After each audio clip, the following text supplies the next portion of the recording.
नमस्कार, जनभावना टाइम्स में आपका स्वागत है। मैं हूं गार्गी। इस दुनिया में तरह तरह की बीमारियां हैं, लेकिन उनमें से कुछ अजीबोगरीब बीमारियां हैं जिसे आप सहज नहीं स्वीकार कर पाते हैं, लेकिन है वो गंभीर बीमारियां।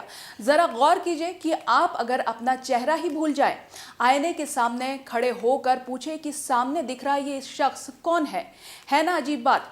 दूसरी तरफ अगर आप किसी और का चेहरा ना पहचान पाए तो इससे क्या कहेंगे। दरअसल ये एक तरह की बीमारी है जिसे फेस ब्लाइंडनेस या प्रोसोपैग्नोसिया कहते हैं। बहुत से लोग ऐसे हैं जिन्हें दूसरों का चेहरा याद नहीं रहता है या उन्हें किसी को पहचानने में दिक्कत होती है। तो क्या उन सभी को ये बीमारी है? इस रिपोर्ट में हम ये समझने और जानने की कोशिश करेंगे। आपके जहन में पहला सवाल यही आएगा कि ये फेस ब्लाइंडनेस क्या होता है।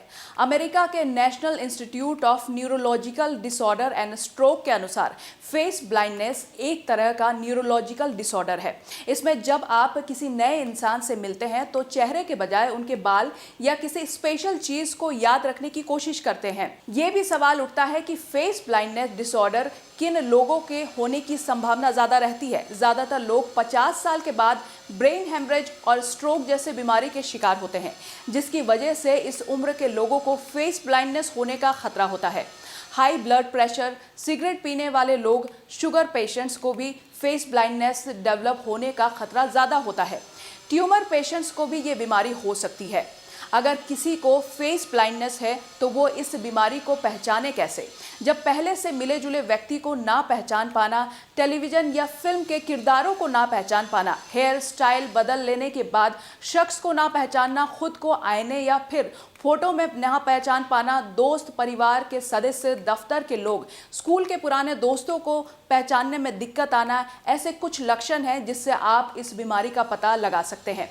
इसके बाद आप पता कर सकते हैं कि किन वजहों से आपको ये बीमारी हुई है। इसका पता लगने पर सही उपचार किया जा सकता है। अगर स्ट्रोक की वजह से बीमारी है तो स्ट्रोक को कंट्रोल करना होगा। ट्यूमर की वजह से परेशानी है तो ऑपरेशन, कीमोथेरेपी या फिर रेडियोथेरेपी की मदद ली जा सकती है। लेकिन अगर किसी को बचपन से ये बीमारी है तो उसका इलाज संभव नहीं है। फेस ब्लाइंडनेस दो तरह के होते हैं। एक तो ये बीमारी बचपन से ही रहती है और दूसरी ये किसी भी उम्र में ब्रेन इंजरी, स्ट्रोक या फिर अल्जाइमर की वजह से हो सकती है।